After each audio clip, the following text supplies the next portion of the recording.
Welkom bij de Storybrand Podcast, waar wij geloven: if you confuse, you lose. Ruis in je communicatie is je grootste vijand. En het creëren van een duidelijke boodschap is de sleutel om je bedrijf te laten groeien. Dit is de Storybrand Podcast. Hartelijk welkom bij de Storybrand Podcast. En in deze podcast hebben we een Engels sprekende gast. En daarom doe ik vanaf nu alles in het Engels, want we gaan hem ook publiceren als video op YouTube. So a very warm welcome to anybody listening and watching this podcast, the Storybrand Podcast. We have an English-speaking guest today. His name is Santiago Arango.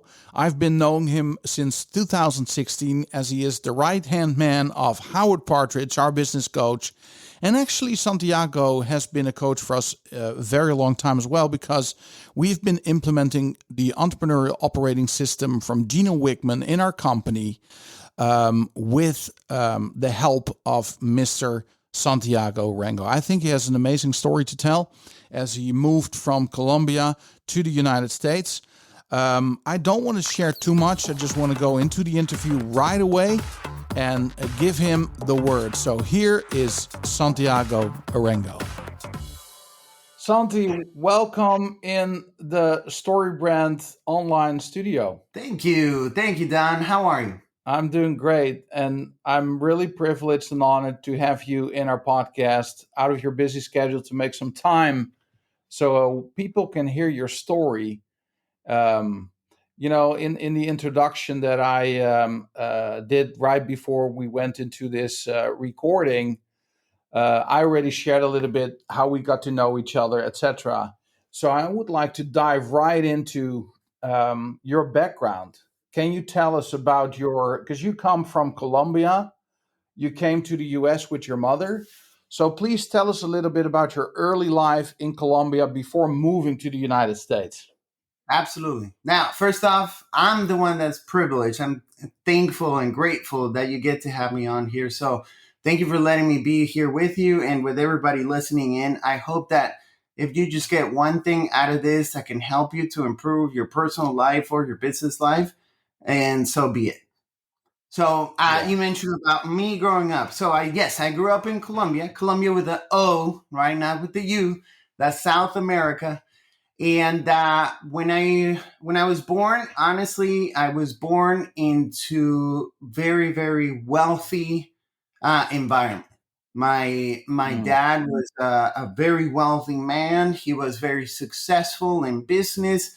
And growing up as a young kid in Colombia with everything I could have ever wanted or imagined. On the physical side, it was fantastic. It was great. Didn't know any better. We would always go on amazing, incredible vacations. It was awesome in every single possible way over there, except probably one of the most important ones is that, one, my dad was never there. He was always working. He was always in business nonstop. The second challenge is that Colombia, for some of you listening in, you probably have seen a show on Netflix called Narcos, and that's exactly what was going on over there. So where at one point was very nice and amazing and incredible. Yes, everything started to change. Everything started to get dangerous. And as a result of that, my parents, yes, they were divorced. And unfortunately, they started coming after us. We moved year after year after year until we got to a point that we couldn't go anywhere else. And we ended up leaving the country, coming to the United States and living with my uncle here in the States while we requested for an asylum. And that was in 2000 when we arrived in the States. Wow. That's a mini version of the whole thing. Absolutely. Well, I heard we've been knowing each other now since 2016. But the first time I heard your story extensively was in the May conference of the Inner Circle, in Houston last year. Yes. And I remember you sharing all these pictures of the homes that you lived in, the personnel, just tremendous wealth.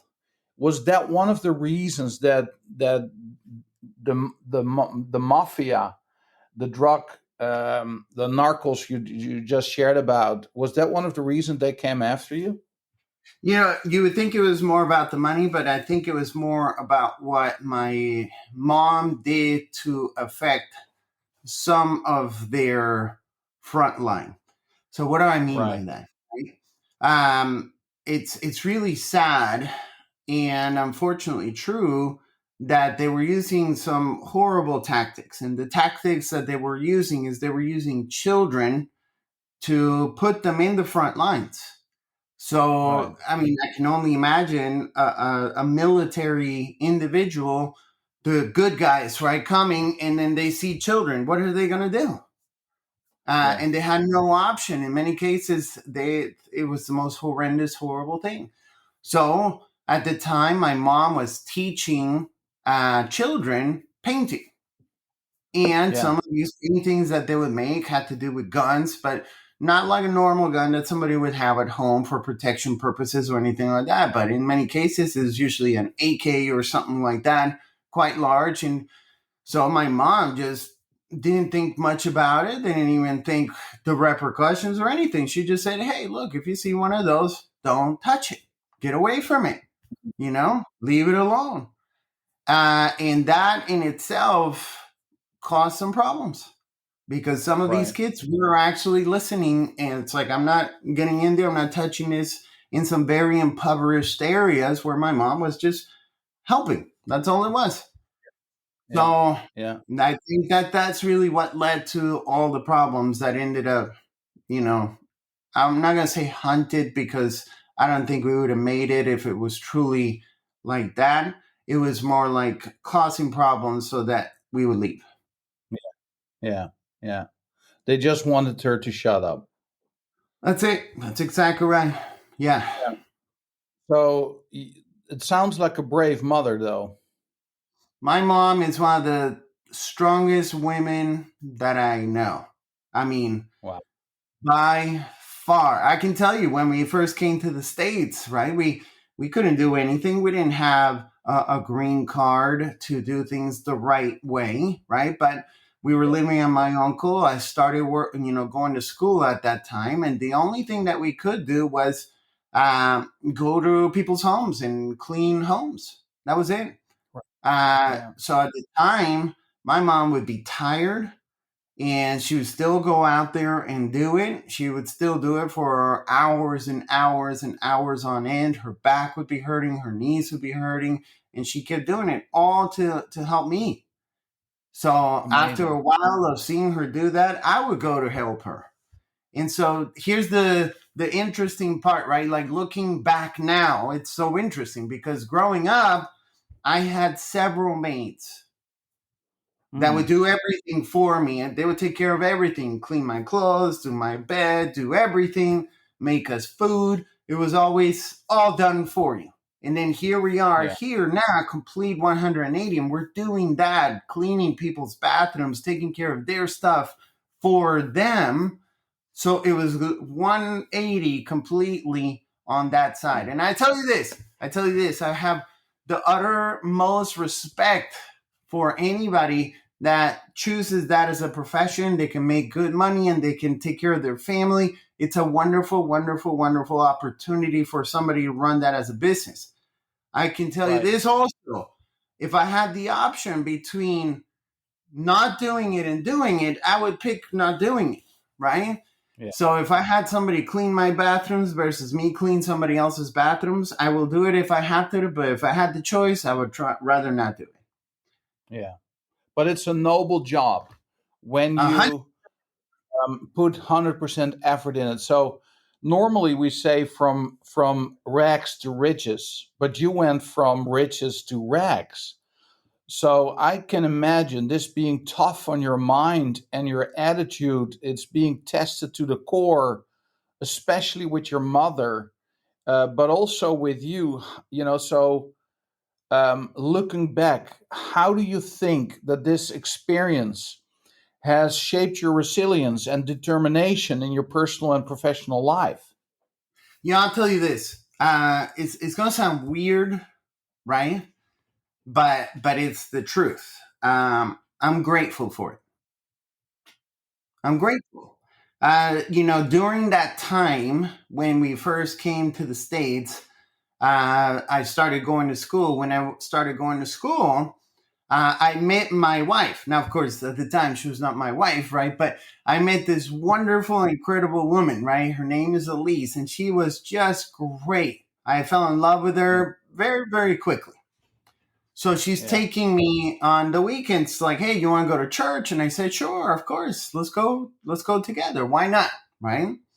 And so I'm going to church with her, and I'm thinking at the same time, the Lord is working inside of me.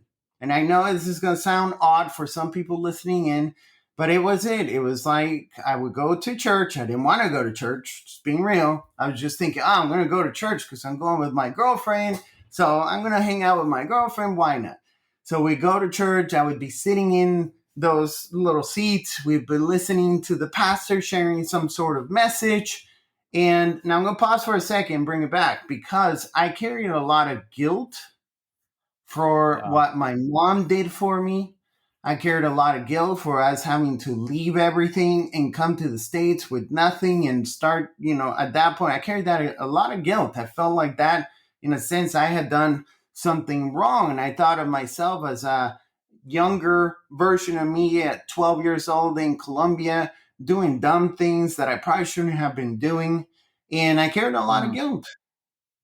And so here I was sitting in this place, right, shortly after arriving in the States. And I'm listening to this pastor, and the pastor, I can't even remember what the pastor was saying, other than a message that was meant for me. Wow. And there was this message that just kept resonating. And very quickly, the pastor would say something that blah, blah, blah, blah, blah, and you are forgiven. And you are forgiven. And internally, I was like, no, what is this? This is craziness. Why are we doing this? I don't believe this stuff. No way. But more, it just kept resonating until one day I just broke down, started crying, didn't know why I was crying, didn't understand it at the time. I was like, what is happening right now? Just tears coming down nonstop. And that was the moment that I got to have a relationship with the Lord. And from that point on, even in the midst of things being challenging and difficult and all these things, I had a grateful attitude, a grateful spirit towards everything, including just, for the first time, we were getting into an apartment with my mom. Wow. At that time, I mean, think about it. Growing up, we had homes, multiple homes in different cities and all this stuff. When we got here, we didn't have anything. And for the first time, we were moving into an apartment. This is a tiny little apartment in a not so nice area. And it was all that we had. And at the time, I was just grateful for that time, grateful for us to be able to have an apartment, for me to be able to have a boom box. Do you remember the boom boxes for people listening in right now? It's like a radio, a bigger radio with bigger speakers, but I was just happy I had that. And I was still going to school and meeting my wife, and I just received my salvation, and everything was different. Everything. It was just seeing life, the world, opportunities, challenges, everything in a very different point of view because I was grateful. Wow. We'll get back to gratefulness because there's some other reasons why that's so important to you. If you look back to those early days, it's always about meeting people, being at the right time in the right place with the right people. So you met your wife early on in school. They brought you to church. Important, major, life-changing moment for you that changed your whole point of view on life. And then there's this point that I remember, and I visited the company, Clean as a Whistle. Tell us about the moment that you got introduced to that company? Yeah, it's so interesting how everything just plays out, right? Because Right. here it is, right? I come in. Actually, how I met my wife, right? It's an interesting little side note, right? I'm very good at math. All right, let me rephrase it. I think I'm good at math, right? And that year, I had failed math. I failed it. I had to go to Wow. summer school, and in summer school is where I met my wife. So had I not failed that class, I would have never met my wife. I never would have had a conversation with her or anything like that. Now it is such an interesting part. So I meet my wife, and very shortly after getting to know the Lord, I decided, you know what, I want to marry my wife. And now for people listening, yes, this is 18 years old, right around that age, and it's like, this kid is crazy, right? But it's like, look, I'll tell you the truth. I will never get this lucky twice, right? Like meeting this woman like this, it was so amazing for me. I was like, no, I had to get married and get married right away. So we decided to get married very young. Well, it's you mentioned an interesting point. So I remember, I don't know who said it, but failing for your math, so your setback became your setup for your comeback. It's interesting, actually. It's always in the rear view mirror we can see these points in time being, utterly important for the future. And actually, that's a very encouraging word for anybody listening to this podcast or watching us. You might be going through stuff right now that you don't understand, but there comes a moment. Sometimes you just have to trust. For you and me, it's God, but whatever you want to call it, you have to trust that things will work out the right way, right? Yes, absolutely. And in the midst of all the challenges, in the midst of everything, there were always opportunities every single time. Yeah. So even in that moment, yes, I'm in there in summer school. Nobody wants to be in there, right? And I meet this beautiful girl over here. We start a relationship. We decide we're going to get married, right? And as we get out of school, and we're like, okay, how does this work out? I got to, of course, talk to her dad.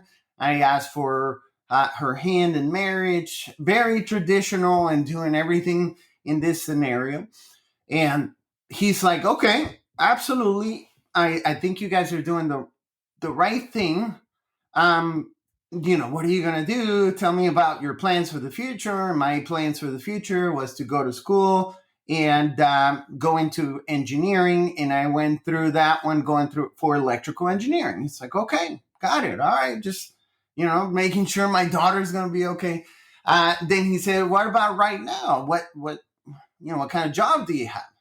And the only thing I'd ever done other than clean homes, right, was on the weekends, every now and then, I would do a modeling gig.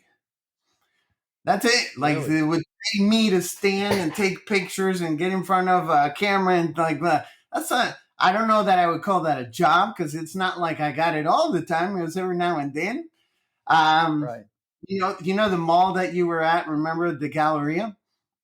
Yeah. So there's a Levi's, right? Exactly, downtown Houston, where we had the conference over there. It's just reminding me of this. So they had a Levi's store, and they're quite large, and all these glass windows. And one of the modeling gigs I did one time is we were standing where normally you would have the mannequins dressed up, right? So there were like six of us on there standing, and every now and then moving, and people would be flipping out like, what the heck is going on? Why are these people in glass? And it was the funniest thing in the world to see their reactions. And so we'd be standing there, and and people would laugh. It was a funny job. But outside of that job, I mean, and I say job in quotations because it really wasn't. It was just something fun to do. Then you made some time. Yeah, made some money every now and then. I'll say it like that. Then he's like, no, you need a real job. And I was like, okay, great. Do you have some ideas? And then he said, this is my father-in-law talking to me. It's like, hey, you know what? I work at this company called Clean as a Whistle. Why don't you come over here, apply over here? I'm sure you can meet the owners and have a conversation, possibly join. I'm like, what? Why not? Sure, I'll give it a shot, right? So I go in, and that is the time that I met Howard. Now, I could probably talk more about Howard, but I don't want to start crying. So Howard is a very close friend of mine. He's a father figure to me. He is the owner of the company, all the companies that I have worked on.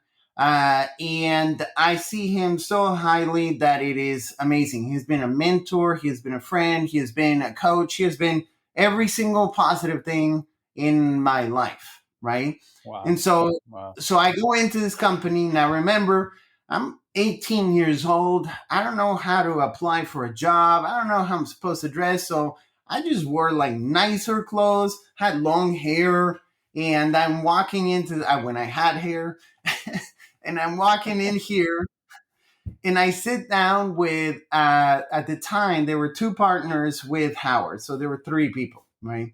I'm sitting in front of them. I don't remember what we talked about. They asked a whole bunch of questions. And shortly after that, they just said, yeah, sure, you can come on board. And that was one of the best things that could have happened to me at that time as well. So you mentioned the people, the connections, right? Like there's one thing that led to the next, that led to the next, that led to the next. And the opportunities, it is very interesting that are always there. And when we look back, we see all these links in the chain and how they work together. And it's easy to recognize it, looking backwards. But I do have to say, the first time I went to talk to my wife, that was very scary.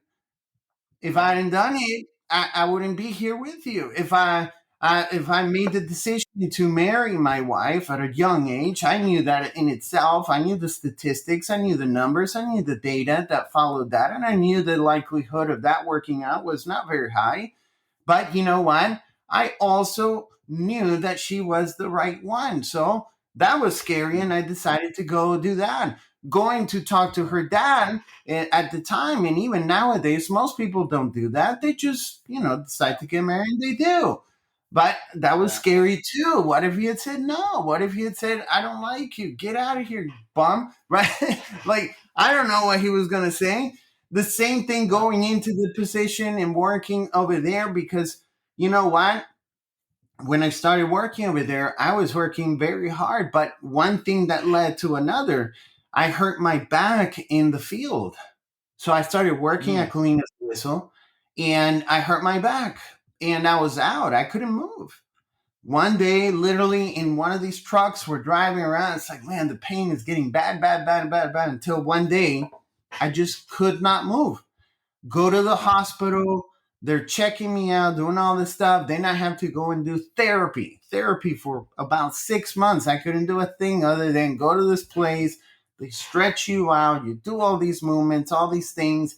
Went in and I got these, it's like a steroid shot straight into by the spine to lower the inflammation, which was scary, right? To all these different things. Now, again, another step back. Yeah. Where I could say, you know what, my job as I knew it is gone. I can't go back in the field and keep doing this, right? What am I going to do? I'm still going to school. Now I'm married, and I'm trying to work on this position, and I can't move. I'm making no money at this time because I was hurt. I was laying down on the floor. So here it was, challenging issue here, and I go back and I say, hey guys, I can't do that same position anymore. Can I start working in the office? And I'm just like, praise God. They said, yeah, absolutely, come in. So started working inside of the office, started doing menial tasks because there wasn't a position made for me. It was just like, well, sure, what can you do? We need that stuff over there, that stuff over there. So I started working inside operations. little by little started working just about every single position in the organization. Now, the more that I did that, the more that I learned. And I learned the different parts of the business. I learned about first operations. Then I started learning about the sales and the sales process, marketing, admin. And then all of a sudden I started really getting good at it. And I realized, okay, marketing and sales comes kind of easy to me. Wow. And the admin side of it is just math, but I can't see myself sitting in front of the computer all day long, every single day. Like I could do it, but not consistently forever. And so as I worked through all these positions in the business, that's where I ended up as the marketing and sales director of the business. And again, one challenge that led to an opportunity. We took action on the opportunity, and then that opportunity led to a position. But even in that position, it created other opportunities, because who wants to go work in a business that you're just moving boxes and little things around and setting things up? That's not what I wanted. I wanted more. Is that the story of life anyway? Because life really is about challenges, right? I mean, Yes. We don't go from success to success. We go from challenge to challenge. And by having the right attitude and thinking in opportunities and staying grateful, those things, do you believe that those attitudes, that these things impact? Because a challenge can be a setback. A challenge can destroy you. A challenge can really give you a detour for months or years, or actually make you miss something. Do you think, with all that you went through and all the people that you've seen come and go in the companies that you've worked for and been a leader of, that we get to decide if a challenge is an opportunity or not? Absolutely. At the end of the day, it's a mindset, right? That's exactly it. In the middle of the difficult things, there will be opportunities. In the middle of the good things, there will be opportunities. Opportunities are abound. They're everywhere. The question is, do we see them, number one, and number two, do we take action on them?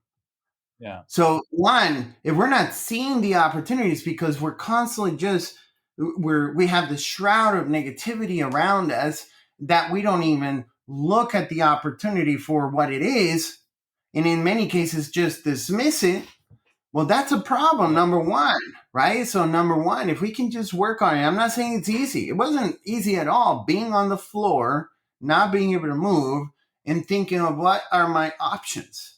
And by the way, just asking that question of what your options are, you will always find that there's an option.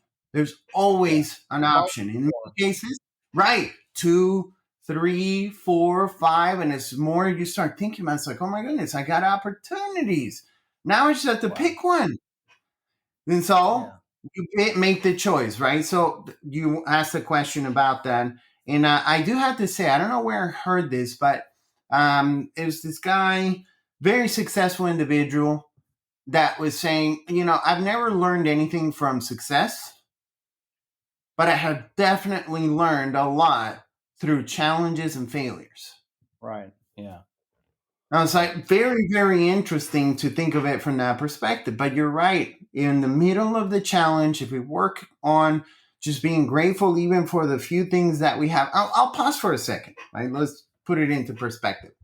I still deal with the challenges of my back. I mean, every now and then it'll go out and it'll hurt, and I can't move very well. And little by little, it starts to get better again. And it just goes into ebbs and flows and all this. Because it'll never be 100% fixed. I just learn how to cope and deal with it, right? Right. So when we think about the opportunities that are around us, right? If we don't take action, right? If we don't take action, then we'll never know. No. And if we don't even try, how in the world are we ever going to know? Right. So here's the thought, right? Growing up in Colombia, I did get to see a lot of poverty. Now, growing up over there, I didn't see the difference. I didn't think much about the difference. I will never forget, there was this lady that lived in this, it was, for lack of a better word, a shack, right? It just had, kind of four walls, but it wasn't really four walls. It was three and this kind of plastic thing on the front. The whole floor was mud. Wow. And in the middle was like a little fire. And then over to the side was a homemade kitchen. And she lived there and she was happy. She was content in that. Now, I never knew, where she get her water, right? She had some running electricity sometimes. Where'd she get that? I don't know. But to wake up here every single day, to just be able to turn on the lights and boom, we got power working. Yeah. I go to the bathroom and just turn on the faucet. I go to the kitchen and just open it and drink clean water that I have right. And it's, again, in many cases, we don't think much about these things. But if we just pause for a moment and start being grateful about the things we already have, my goodness, we have it so good. Yeah, it makes life a lot easier, right? Oh, absolutely. Yeah, I mean, you've probably heard about this, right? The people that have to walk for miles to get clean drinking water and carry it back. I mean, Don, you've been working out, right?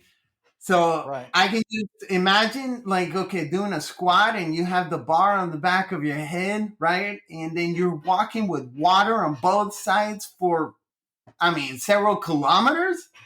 Yeah. Can you imagine? With water, it doesn't stay still. In the gym, we have this thing we can put on our back with water in it, and the water moves when you move. Yeah. So it's tough. Now, I want to go back to your relationship with Howard, if that's okay with you, because it's interesting that during your time at Clean as a Whistle, and you start at zero and you climb up the ladder, you discover your talents. They're seen, they give you opportunities. And then there's this specific moment. I don't know the exact story, but I think it was you and Howard driving and thinking about coaching and starting a business. How was it on a drive? I don't know. You've been somewhere and you came up with this idea. Absolutely. So I'll take a step back, right? So 1997 was around the time that Howard started Phenomenal. Okay. Yeah. And it actually started because, Howard had read the book, The E-Myth by Michael Gerber. And for the first time, he started thinking about systems and creating systems in the business and how the system is what's going to give you the freedom. So Howard is a master at implementing, right? An idea comes and he decides to do it. He goes and does it. No ifs, ands, or buts. Not like, we'll do it someday. No. Boom, gets to work, right? So Howard starts building all these systems at Clean as a Whistle. And people would be asking him, how in the world are you doing that? Right? Oh, wow. How do you pull this off? I remember you, dude. You were the guy that was kind of struggling with this and that and the other. And now here you are. You're doing amazing things. How did you do it? And so people are asking him. And so Howard just at the time was like, well, I'll show you how I did it. And that's when Phenomenal started. Now I say Phenomenal, not Phenomenal Products, because at the time it was just products. People were asking me, how'd you do it? Well, instead of me telling you again, let me just write it out and show you how, right? So at the time, he started it with these simple folders and recordings for people to listen to how he did it. And that was great. That went for several years, right? So 2000 comes in, I joined the team. 2002 or sometime around there is when I got hurt. 2003 and 4 is when I started really growing through the organization. And I go to this event Now, events are so powerful. Anybody watching right now, please, if you have an opportunity to go to a business event, go. If you know Don and he has those events that he puts, please go. Just go. Just attend one, because all you need is one before you're like, oh my goodness, this makes me think and act differently. Go to the next 3, 4, 5, forever. So I go to this event. I go to this event in Arizona. Mm-hmm. And this was an event that Infusionsoft used to put on. And It was, oh my goodness, I can't remember the name of the event, but it was a great event, right? So I go onto this place and there's all these speakers and they're sharing all this stuff. Now, remember, at the time, I'm the marketing and sales director. I'm going to school for electrical engineering at night. So I'm doing it part-time to go to school. That's why it's taken so long. I'm on year 3 of electrical engineering, and I'm going on this place because we own this piece of software that we had never used, right? We had it. It's just sitting there. You had this marketing and sales tool, this marketing and sales automation tool, Infusionsoft. If people don't know it, it's called K-E-A-P right now. You're still using it and as a whistle, right? Absolutely. So here's the crazy part, right? So I go to this thing, and then all of a sudden my eyes are opened. Oh my goodness, look at all the opportunities again. Like, one, let's start using the software, which is interesting because that was 20 years ago, something like that. It's crazy how time has gone by. We set it up to this day. It still works automatically. Like, we don't even touch this thing, and it's constantly just working on the back, right?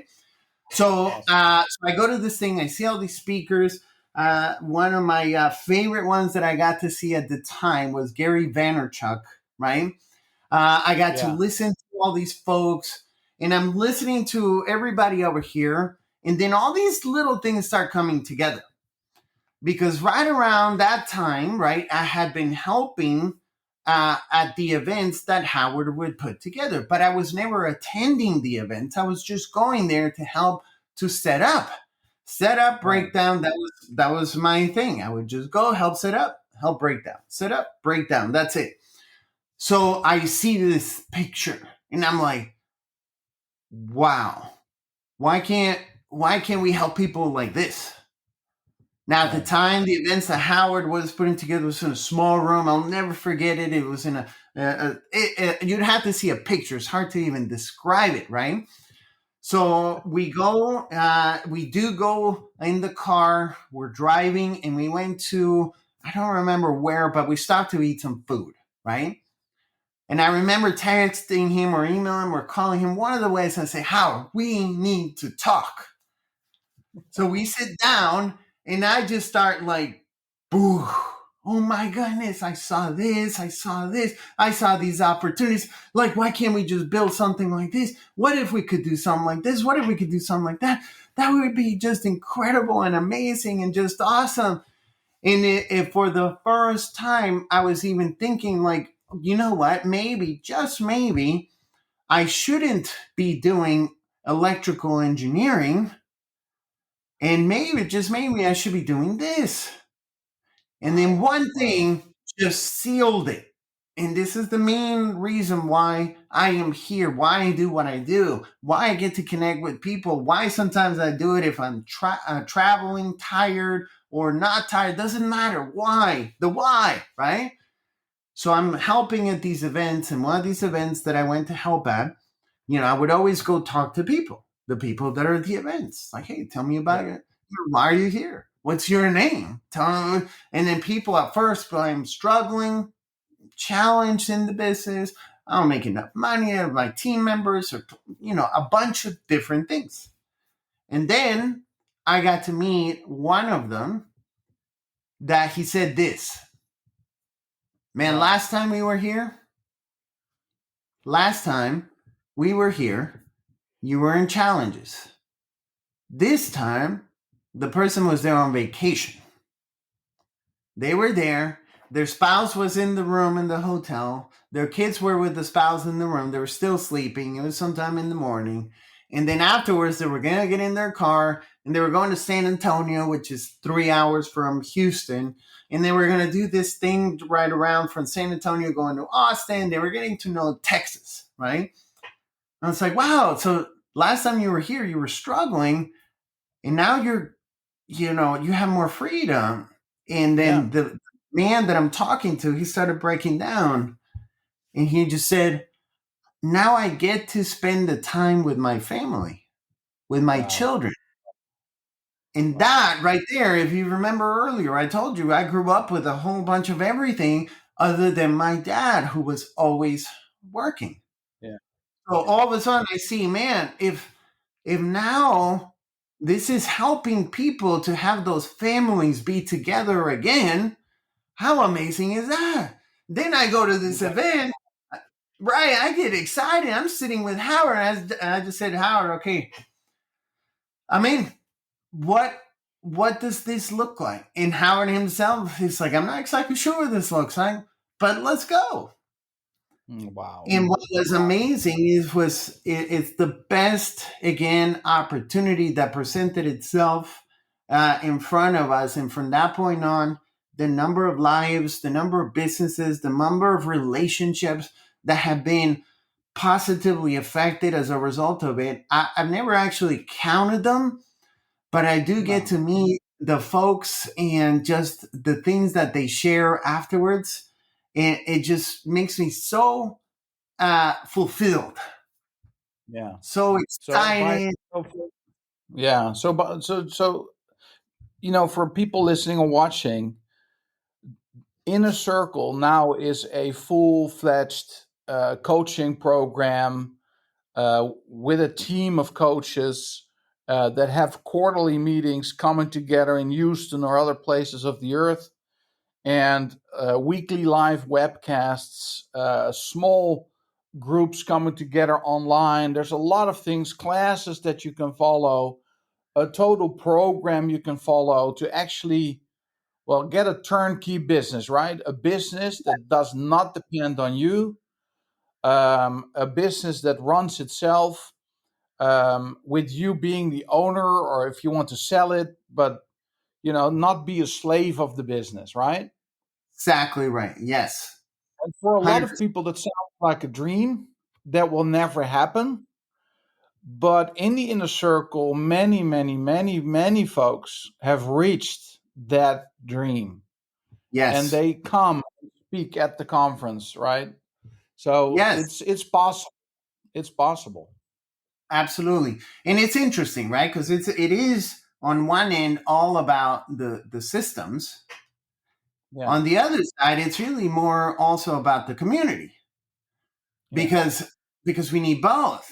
We need those people in our lives, not just the trainings and the teachings, because that is one part of it that's crucial. No question about it. We look at that, but we look at a missing component usually in many cases, that if it was just about training and teaching, well, you could probably find most of that information, the content, on YouTube.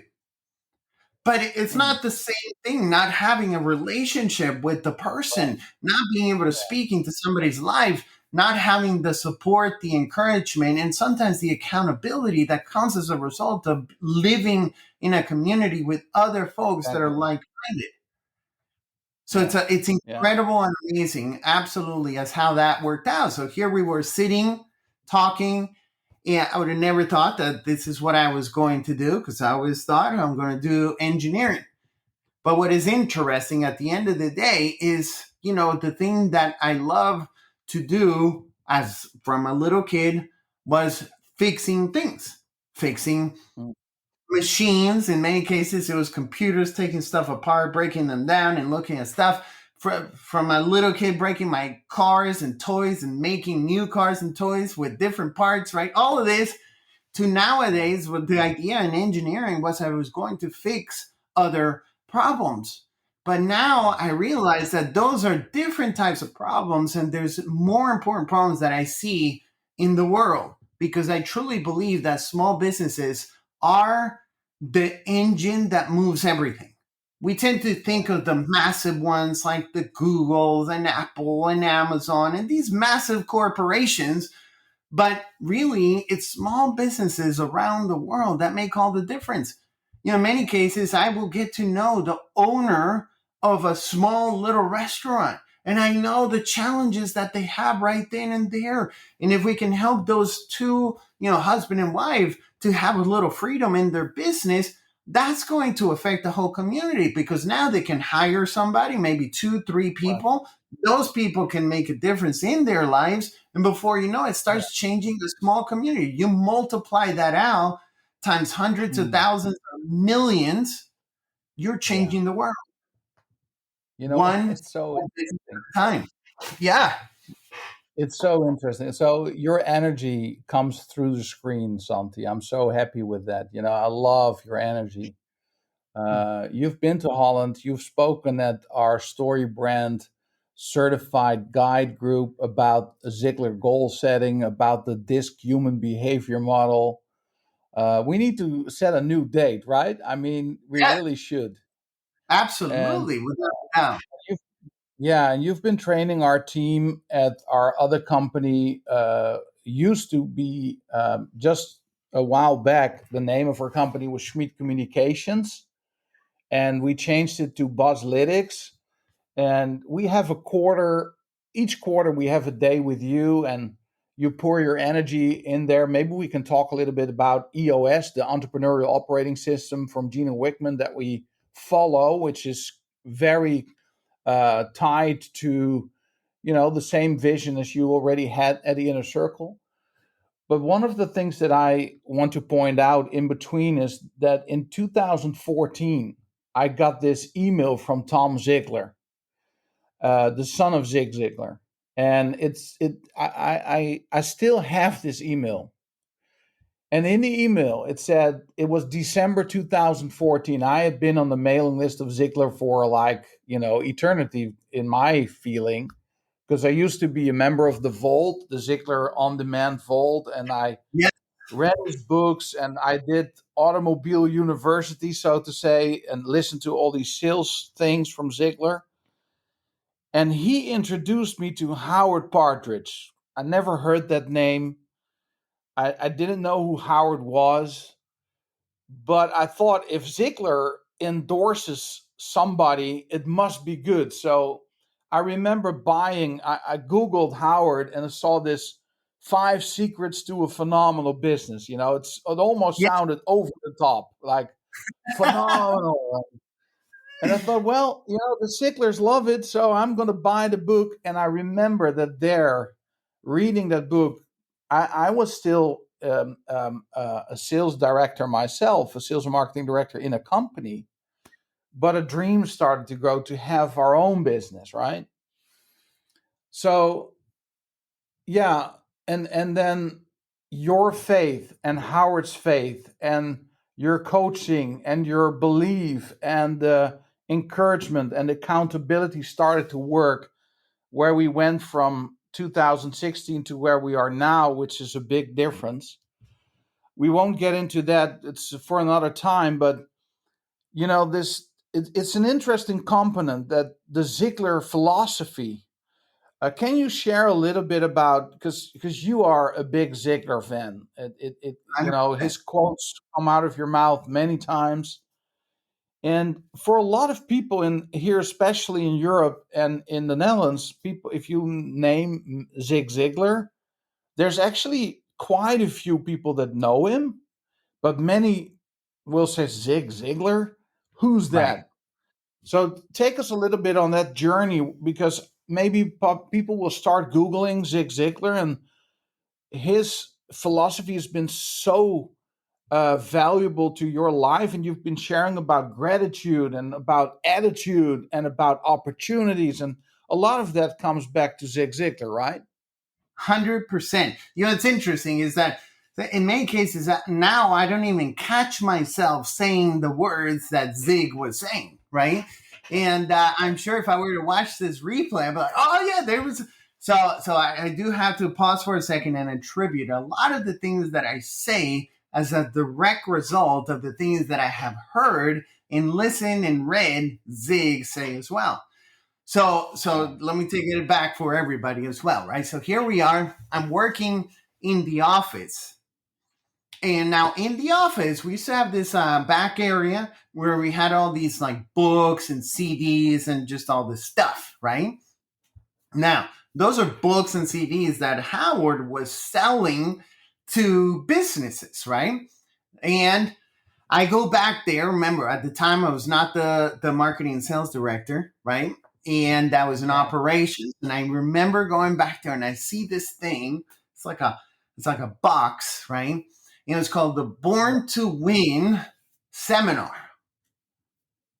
I didn't know what it was. It looked really cool. And I borrowed it. Okay. Now, I've said this to Howard a million times, right? Like, it's like, gee, I would have given that to you, man. And I was like, man, I know, but I wanted to listen to it. Nobody was there. I feel terrible about it. And I always, I'm grateful and I feel bad that I borrowed it, but I did put it back always, right? And I even put a note inside of it. Now, besides the point. So I grab it, right? And it had these CDs. By the way, for some people maybe listening in today and you don't know what a CD is, I was having a conversation about this with my daughter and she's like, what? Compact disc, think of, what Apple Music does or Spotify. Well, it used to be in a, plastic thing that you would pop into a machine that would read this so you could hear it. I was like, oh, okay, cool. Right. So I was talking to her. She's like, oh, what? Oh my gosh. So anyway, so here we are. I take this set of CDs from this Born to Win seminar that Zig Ziglar had put on. So I'm listening to this, and for the first time, I started listening about goal setting. I started listening to this very powerful quote that says that you can have anything you want in life if you will just help enough other people get what it is that they want. I was saying, man, that sounds simple enough. We can help a lot of people get what they want. What do people want? Well, just ask them.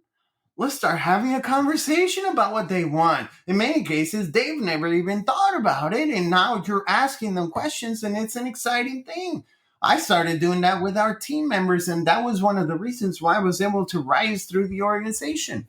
Amazing. The same thing, then another quote came from Zig that this one is the one that changed my life. Now, I'm looking at the camera angle and you can only see a few books behind me. But if you could see the wide, then you would see a whole bunch of books on the other side.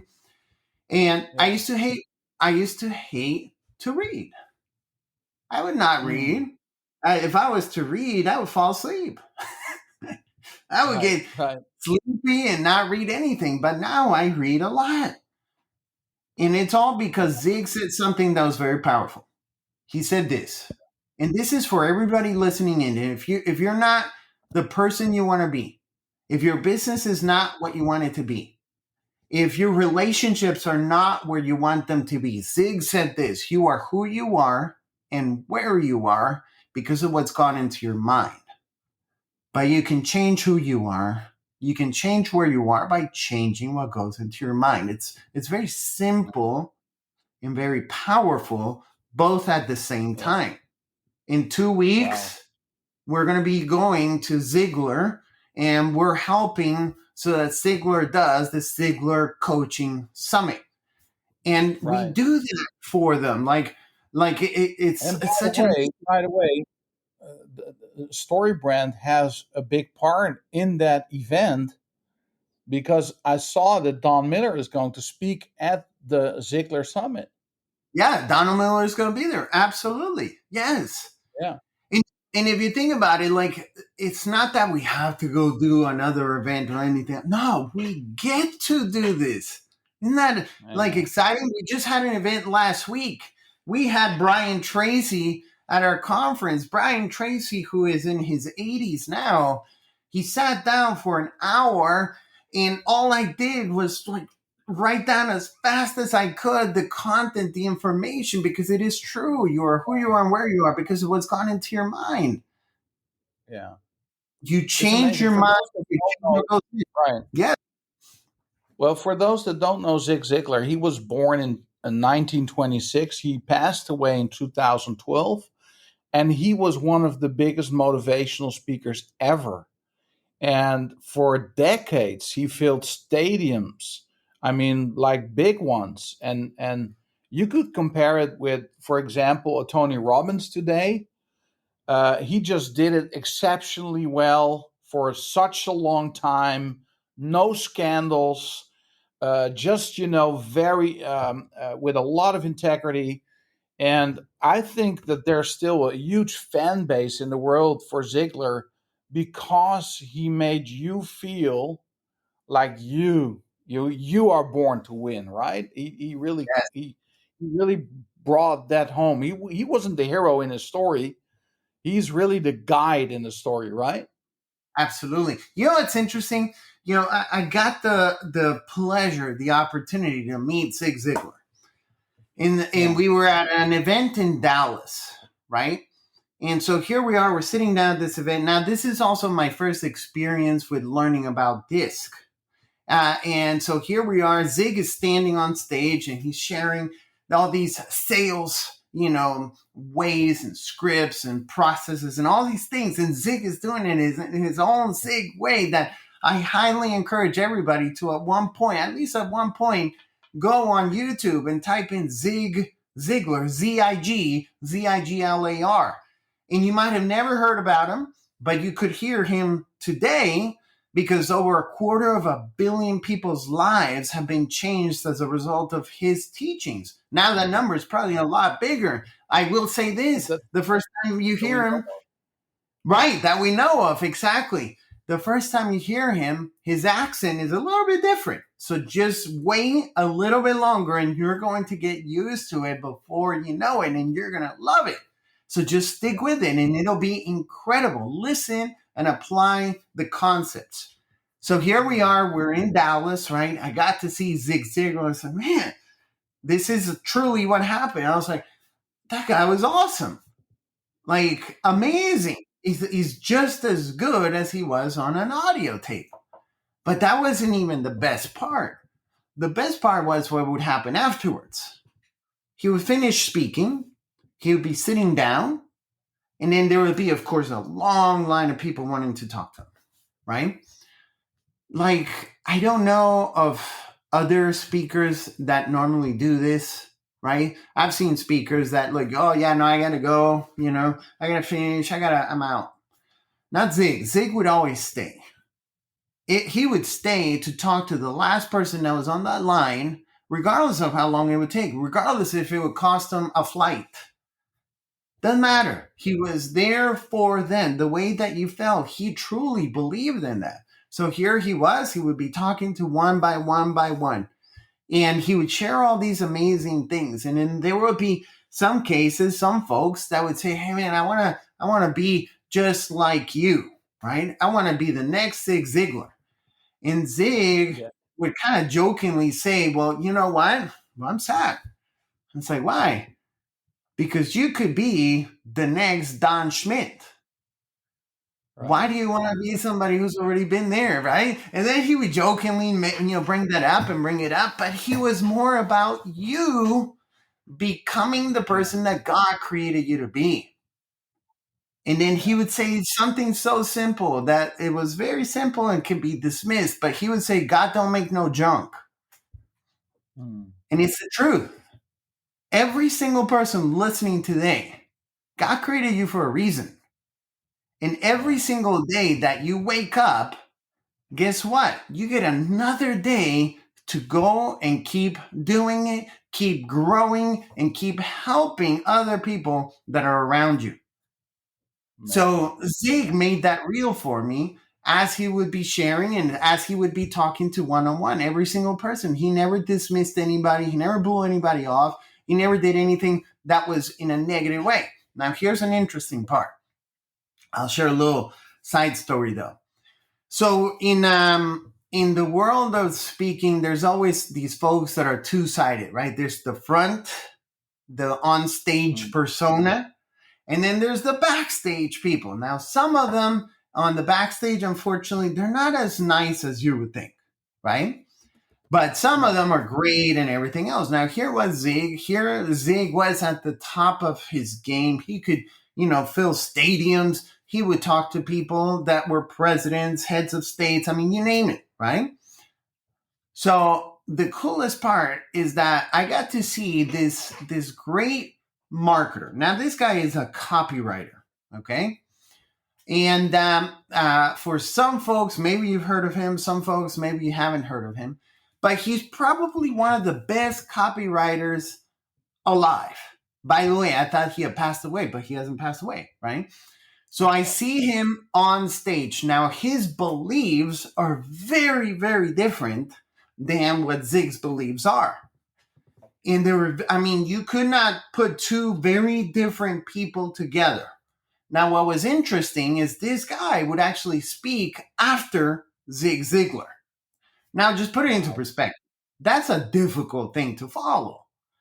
You're in a stadium. There's anywhere from a few thousand to several thousand people. Zig Ziglar is done speaking, and then he says, okay, come see me at the table. Everybody stands up and starts walking out, and now it's your turn. Can you imagine following Zig Ziglar?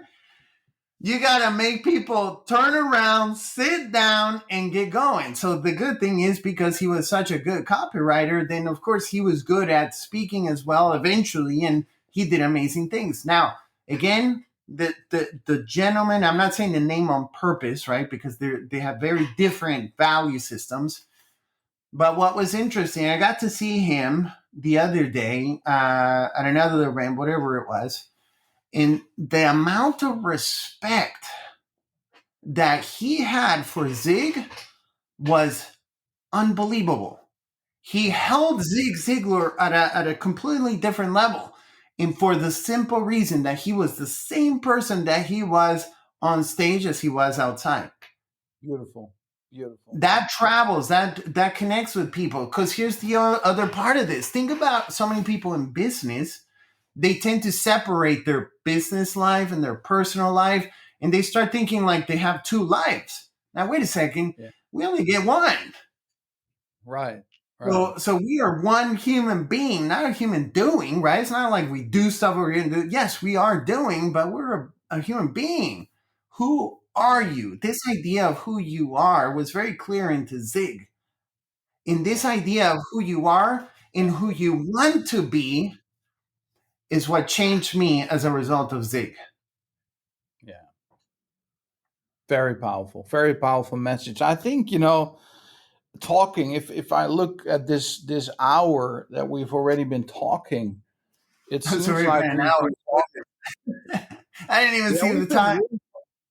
No, but it seems like we're talking about challenges that life throws at us and the way that we deal with it from an attitude perspective and seeing opportunities and asking ourselves this question that you mentioned when you laid on the floor, on your back, not able to do anything, but ask yourself, what are my options, right? And this whole Ziglar philosophy is actually something that has, and that's the beauty of the email that I received from Tom Ziglar. And it was not a personal email. I didn't know Tom Ziglar by the time. It was just, me being one of the many people receiving that newsletter. But Howard and Ziglar meeting each other and starting to work, because by that time, Zig Ziglar, the Ziglar Corporation, was actually very focused on the Fortune 500 companies. And Howard, you guys were really focused on the small business community and bringing that philosophy together with the systems and the ideas of it. It was really a match made in heaven, right?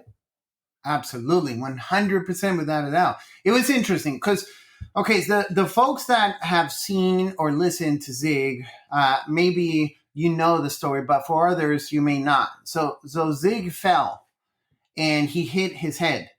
And that created, of course, a lot of challenges, but more specific, it was his short-term memory that was affected as a result of that. So imagine if what you do for your whole life is to speak in these large arenas with all these folks, your short-term memory is a very important component of this. So I'll never forget it, because we had Zig after the fall at our conference, and he came, Tom, his son, and Julie, his daughter, they both came, and Julie was on stage with Zig, and they would have all these conversations. But here's the beauty. Okay, here's the beauty. Just to share one more thing about Zig before I share the connection with how this whole thing came together with us. So here was Zig Ziglar on stage. You could say, in a sense, he was unfiltered, right? Like, he was completely open about everything. And as a result of the head injury, even more.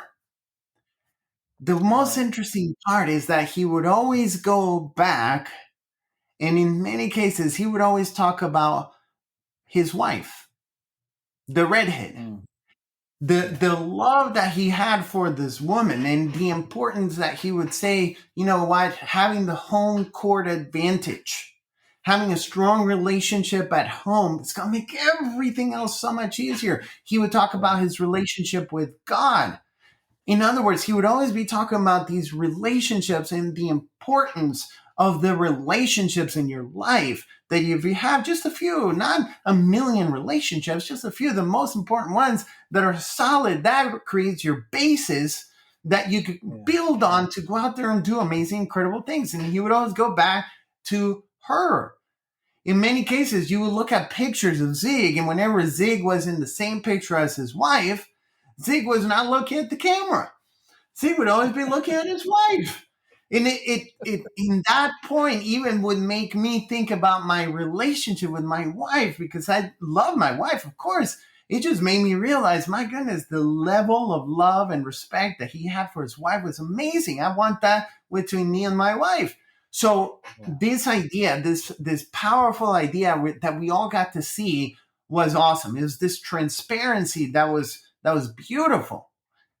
And then, of course, here they would come to our events. Tom started traveling more to our events. And then, of course, Tom would be in the back talking to people. Not to be disrespectful or anything like that. No, he would be talking to people because he wanted to know, who's this guy Howard? Is he legit? Is he a good guy? You know, has he ripped people off? Because unfortunately, there's a lot of folks that call themselves a coach or a business person, and they're just terrible people. So Tom would be talking to people and just asking questions like, is he really a good guy? Oh my goodness. And every single time, we love Howard. Everything is amazing. He's incredible. He loves people. Everybody in the organization is great. Little by little, those are the things that led to this beginning of this relationship that has led to, it's more than a partnership. It's like a family. Like, we got to become a part of the Ziglar family. And it's this amazing, incredible relationship that we get to have with them to continue the legacy of Zig Ziglar through Tom, and just continuing to expand on that for many people to get to know who Zig was, number one. But more important than who he was is to implement the practices and the beliefs from Zig so that every single person can grow as a human being to become the person that God created them to be. And that's where a business is all about, right? A business is a community as well. So these lessons you mentioned earlier, Santi, that community is a very important component of the inner circle, because if it's all about knowledge, information, but the transformation is really in the inspiration of the community, right? It's not so much in the information. A full head has never changed somebody into a beautiful person, but a full heart combined with knowledge in the head, that is what changes people. So, I can testify to this myself, that I remember Tom, my son, for his school, he needed to go and have an English speaking experience. He could do that in a company here in the Netherlands, but I immediately thought of the Howard Partridge Inner Circle family. And so I said, write a letter to Howard, and but please let me read it before you send it. And I had him, so I was really perplexed by his English. And then I added one sentence, don't feel obligated to have me come to the United States because of my father, only if this is something that is an opportunity for you as well. And so he came, you spent time with him, Tom Ziegler spent time with him, Howard, the whole team. I still have this beautiful picture where you all were in this picture together and have so much fun. And a while back, I asked him, so what is the most life-changing experience? He's 20 years old now. So what is the one thing that stands out of every other experience in your life? And he didn't have to think twice. He immediately said, oh, that's easy. That's my 2 weeks or 10 days, being at Phenomenal Products. And he mentions this word family. I've never seen a group of people anywhere in the world that love each other and just are, each other's biggest promoter. How valuable is that? That's for any entrepreneur listening right now, any manager, any professional. If you can build a community in your business or with your clients even, that will change your business for the better. I love artificial intelligence. I really do. The opportunity side of it. Now, there's risks. There's a lot of things we have to deal with and come up with solutions, because technology goes faster than I think we as humans are able to manage right now. I do love artificial intelligence. We use it every day and more to automate processes, etc. But I think that in the age that we live, this thing of relationships and communities and having these people around you is going to be way more important than ever before. What is your take on that? 100% agree with that. So here's the challenging part. Because when we get this, right, it's easy. It's like, oh my goodness, I see it. I totally understand it. It's like, perfect. The hard part is when somebody has never experienced community. Yeah. Where they, right now, there's people listening to this and they're thinking, well, that's just weird. What the heck are these? Family at work. They're not really family. How do you think of it like family? How do you fire your kid? And that's part of it too, as well. That's the reality of it. So it's an interesting part. So last week we had our conference, and I was driving with one of our team members. His name is Austin. Austin's an awesome dude. Awesome dude. So I'm having a conversation with Austin, and I'm bringing him to the place that we're having the event at.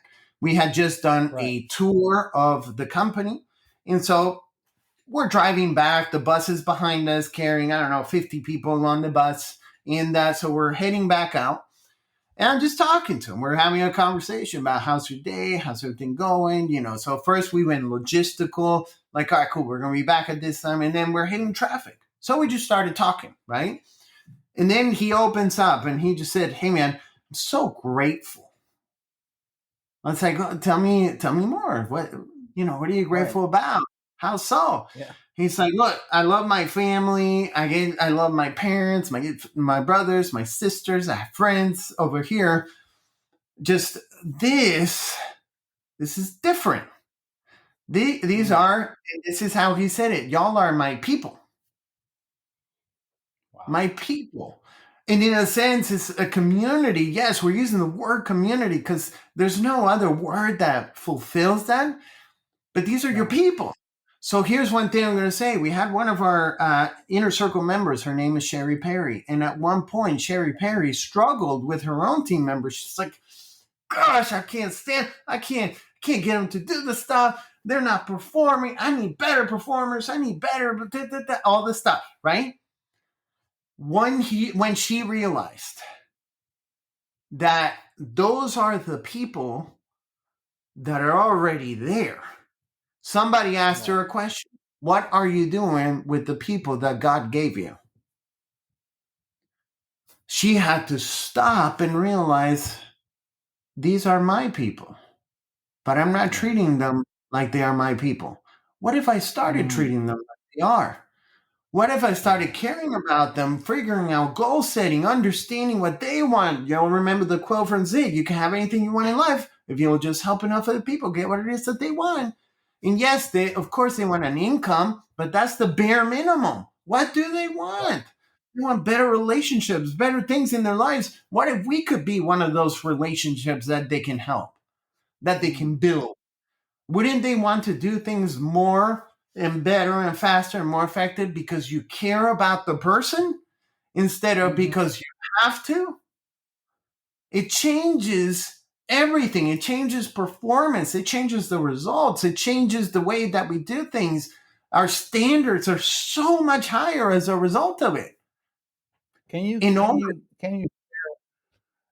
you share like a couple of steps or tips, like really short nuggets? Like, man, if you are an owner of a company, a manager, a leader, and you hear this, you watch this podcast and you think, my goodness, this really resonates with me. I would love to build a community. I just don't know how.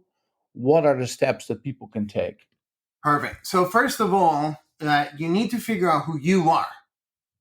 What do I mean by that, right? But it's kind of difficult to say, well, I am Santiago Arango, and we just spent, mentioned over, I see the time now, hour and 15 minutes talking, but we're still not there, right? Like we'd take forever just talking to one another, and we would just eventually in the next 6 months or 6 years come up with something, right?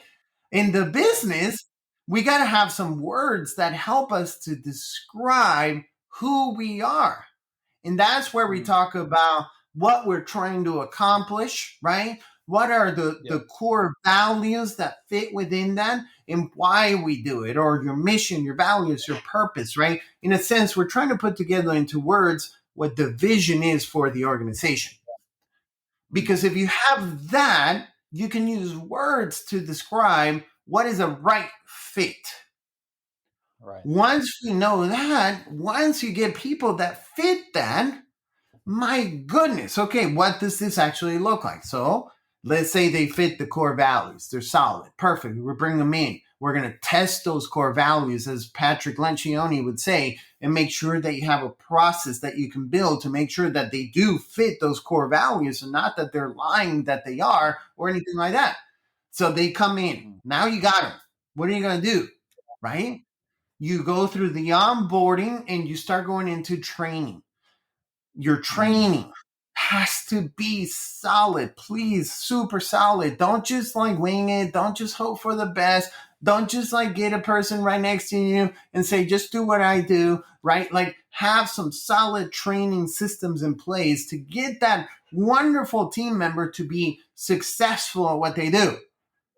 Good training. Absolutely, without a doubt. We cannot skip that one.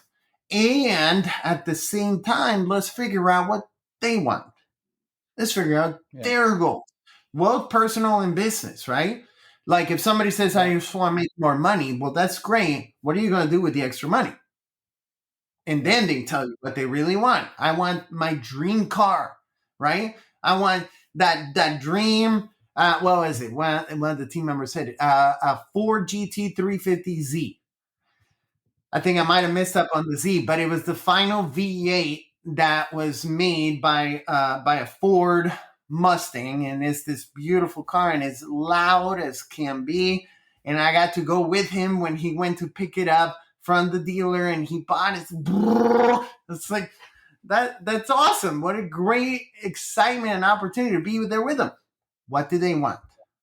Yeah. Right? You connect from day one on your onboarding, get to know what that is, and then remind them as you're going through the process, but also when we talk about a family,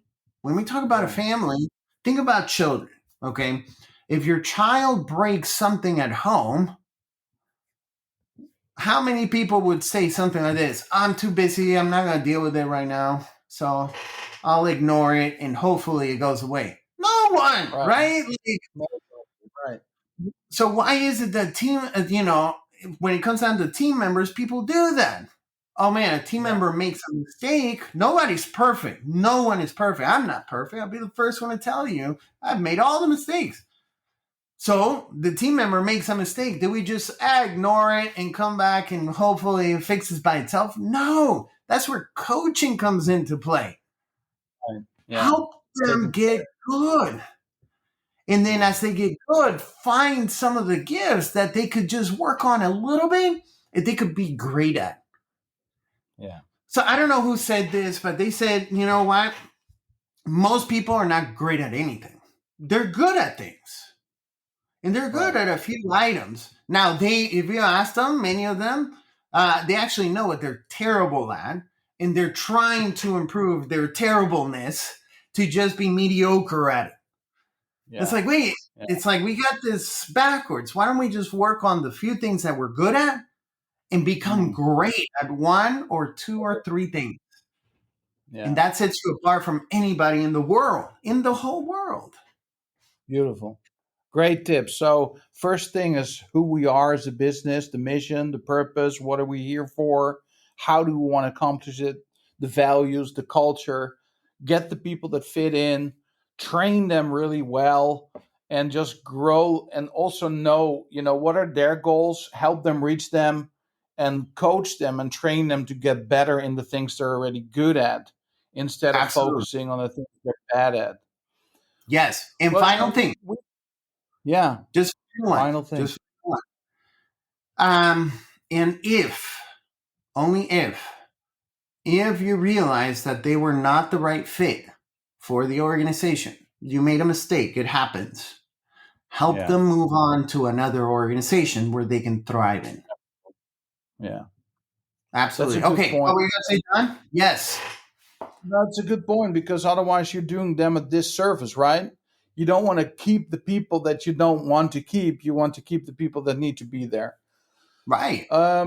We could go on. I would love to talk about DISC and about EOS, but I feel like we have a sort of accomplished a round story of challenges, opportunities, and especially this culture thing, this community thing.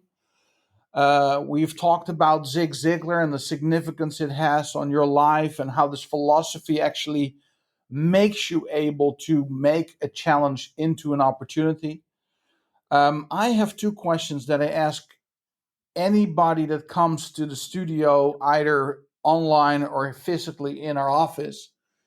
If all the billboards, and normally I would say in the Netherlands, but I will change it for you to the world. If all the billboards in the world would be yours for a day and you could put any message on those billboards and everybody in the world would see those billboards, what is a message that what words would you set on the billboard? So, it's interesting, right? I can't remember what year this was. A few years ago, we had one of our members, okay? Her business is a very interesting type of business. It's also probably one of the most difficult businesses I've ever heard about. And her business is to help people die. Think about that for a moment. These are terminal patients. These are people that have gotten to, I have a month to live. Right, like a hospital. Right. And this is whether she would go into their house or they were in a specific facility. But her business was to help people in their last month, last week, last hours, in the number of people that she held their hand when this person passed. I can't even imagine that. I can't even put it into my mind what that is, to do that, not just once, but over and over and over. And she said it was her calling. She considered that's the word that came to my mind. Exactly. what is interesting is that she had, I mean, in one case, the guy was maybe a billionaire, several multimillionaires, and many folks that just did not have anything to their name. So we're talking about all sorts of people here, financially speaking. Yeah, you want to all know, classes. right? One thing they all had in common, every single one, that they all said at the end of their life, one thing that all of them had in common: I wish I had more time with my family. Really? A universal thought that kept popping up over and over and over and over. And it's like, man, at the end of our lives, are we going to look back and say, I wish I had? Right? And nobody wants that. No. Or are we going to say, I'm glad I'm dead?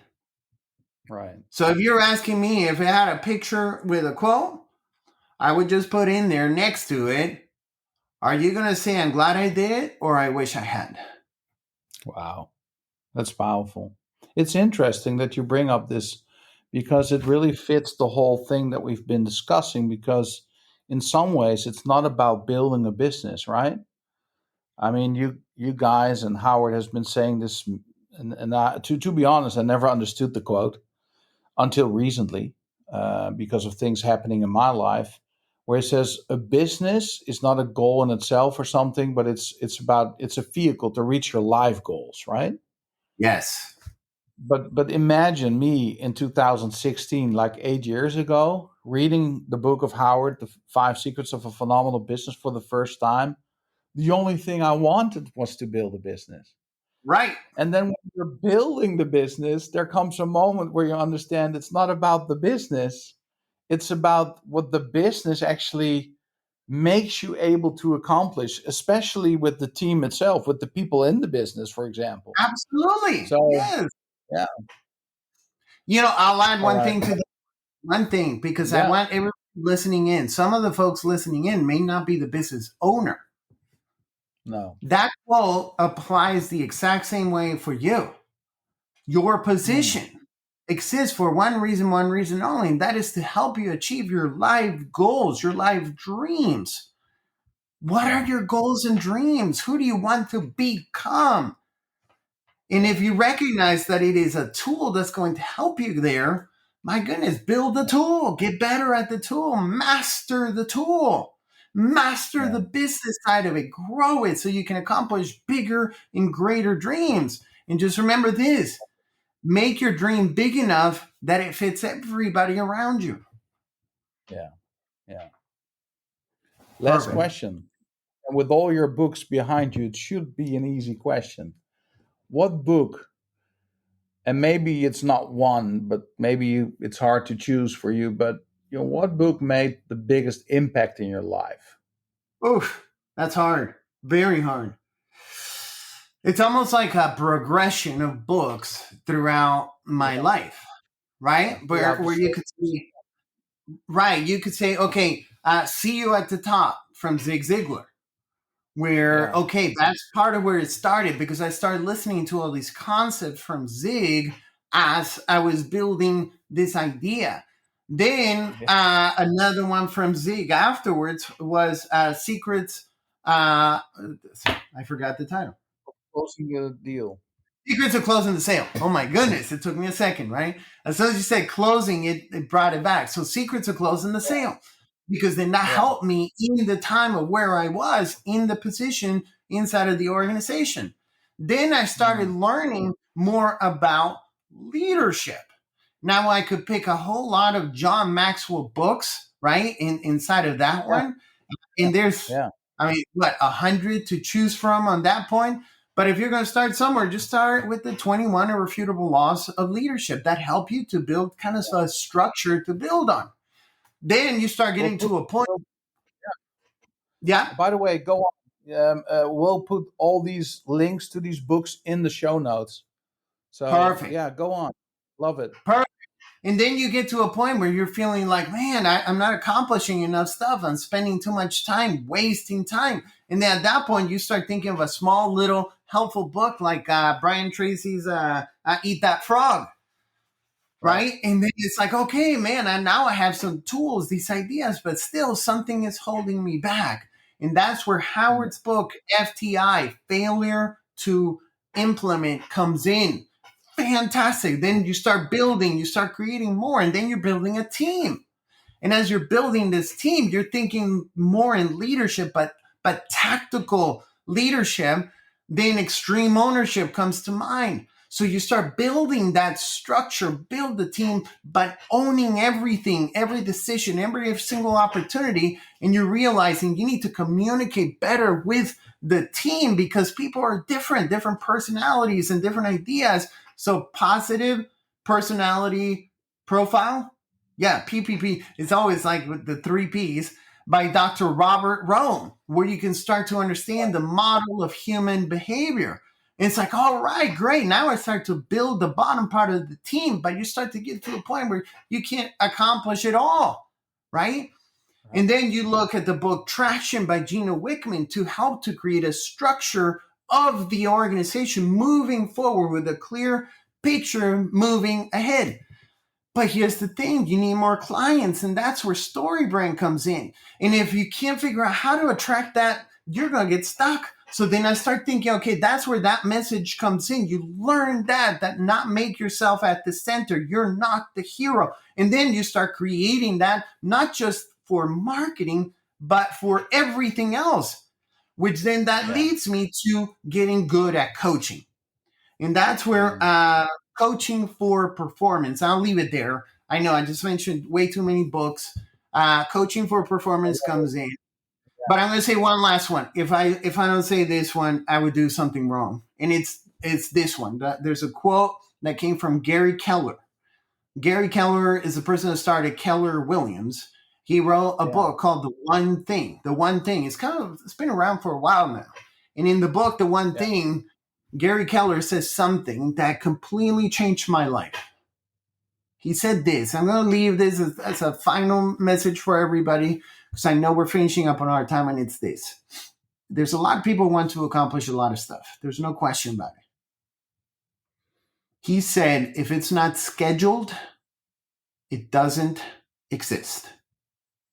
From that moment on, when I heard him say that, I started putting everything on my schedule. We had John Maxwell at our conference, and he said, look, within 5 minutes of meeting you, I can tell you if you're going to be successful or not. And I thought, what a mean thing to say to everybody.